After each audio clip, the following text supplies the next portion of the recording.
आज हम डॉक्टर विजयपाल सिंह द्वारा रचित रीति काव्य संग्रह शीर्षक पुस्तक में संकलित रीति मुक्त काव्य धारा के सिरमौर कवि घनानंद का जो छठा पद है उस पर हम विस्तार से विचार विमर्श करेंगे। इस सवैये का प्रसंग हम इस प्रकार लिख सकते हैं। प्रस्तुत पद्यांश हमारी पाठ्य पुस्तक रीति काव्य संग्रह में संकलित रीतिकाल के रीति मुक्त काव्य धारा के श्रेष्ठ कवि घनानंद के सवैये से लिया गया है। सवैये से तात्पर्य है हिंदी का एक वार्णिक छंद जिसमें 4 पंक्तियां होती हैं। इस सवैये का संदर्भ हम इस प्रकार लिख सकते हैं। प्रस्तुत सवैये में घनानंद ने एक और नायिका के सौंदर्य पर रीछने या मुक्त होने वाले नायक का वर्णन किया है, तो दूसरी ओर बुद्धि के ऊपर हृदय या प्रेम का आधिपत्य भी दिखाया है। प्रेम की गूढ़ अंतर्दशा का उद्घाटन या भावात्मक वक्रता को प्रस्तुत करने वाले एक सवैया है। इसलिए सवैये की एक एक पंक्ति को लेकर व्याख्या प्रस्तुत करना चाहूंगा। आइए हम पहली पंक्ति को पढ़ेंगे। रूप चमूच सज्जो दिल देखी भज्यो तज देश ही धीर मवासी। पंक्ति में आए शब्दों का अर्थ भी देखेंगे।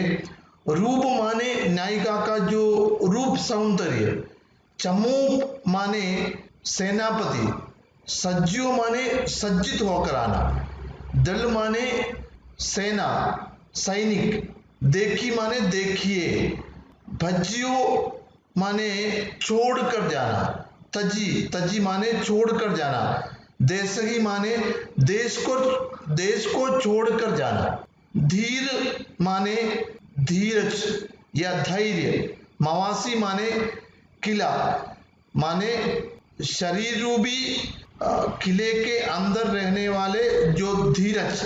अभी हम प्रस्तुत सवैये का अर्थ को हम विस्तार से देखेंगे।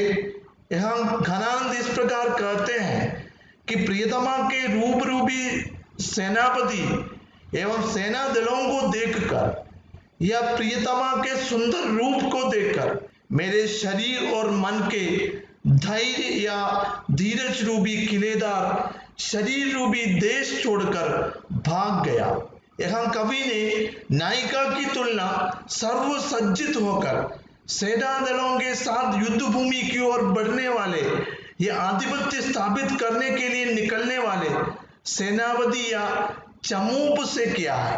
अर्थात इस तरह सर्वसज्जित होकर आने वाले प्रियतमा का रूप सामने पड़ने पर नायक के हृदय से धीरज भाग जाता है। अब हम दूसरी पंक्ति को देखेंगे।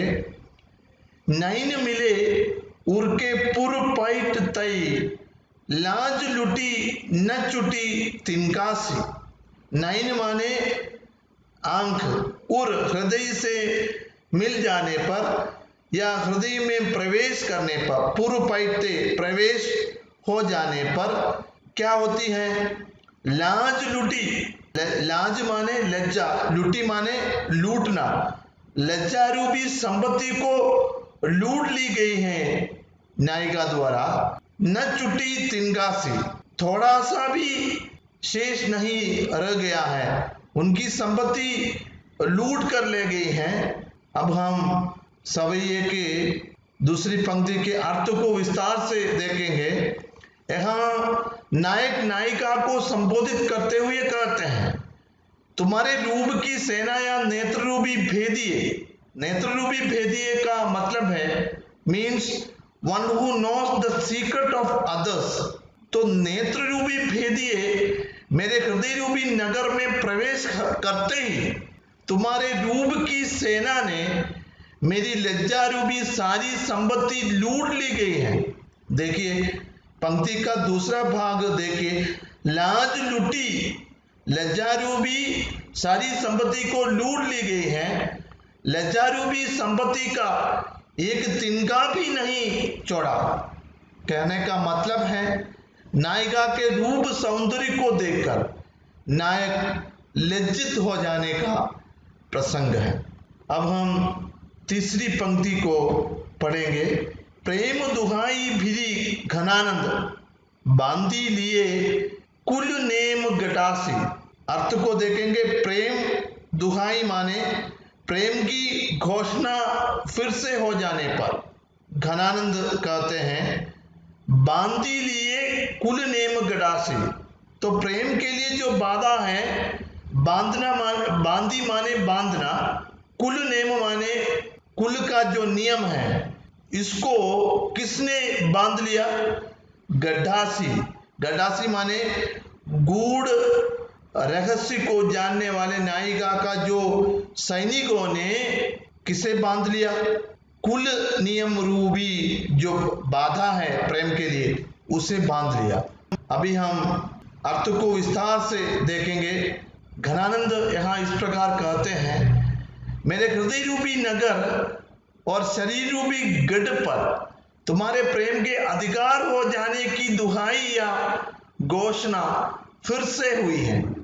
कवि का कहना है, प्रणय में प्रेम करने वालों को सबसे बड़ी बाधा है कुल का नियम। तुम्हारे रूप और प्रेम की विजय घोषणा होते ही गूढ़ आशय वाले सैनिकों ने, जिनके हृदय में गूढ़ रहस्य भरे हुए थे, कुल नियम रूपी मेरे सहायक सिपाहियों को बांध लिया।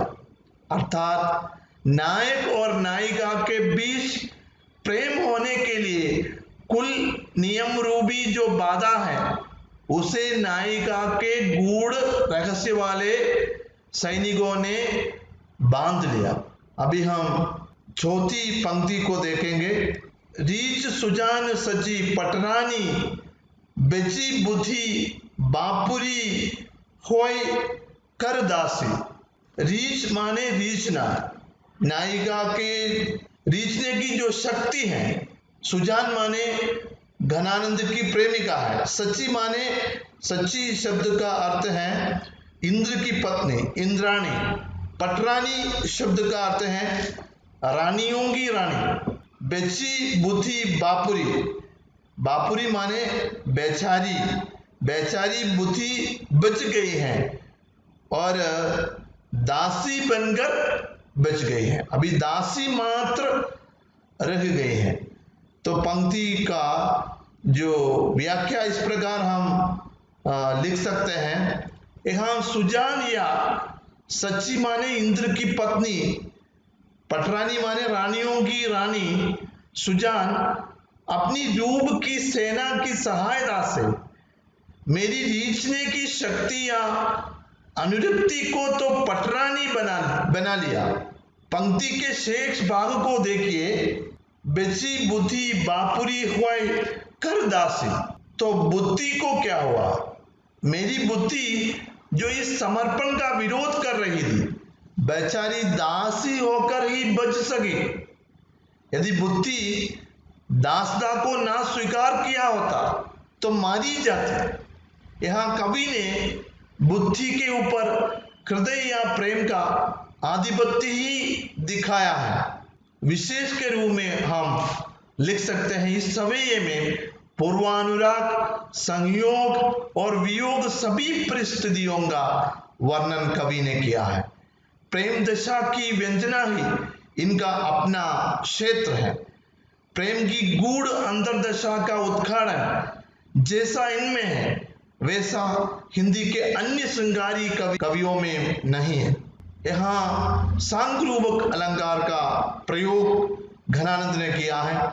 उपमेय में उपमान के अंकों का आरोप होने के कारण सांगरूपक अलंकार है। मैं आशा करता हूं कि प्रेम की गूढ़ अंतर्दशा का उद्घाटन करने वाले इस सवैये को आप अच्छे ढंग से समझने में सफल हुए हैं। आप सबको धन्यवाद।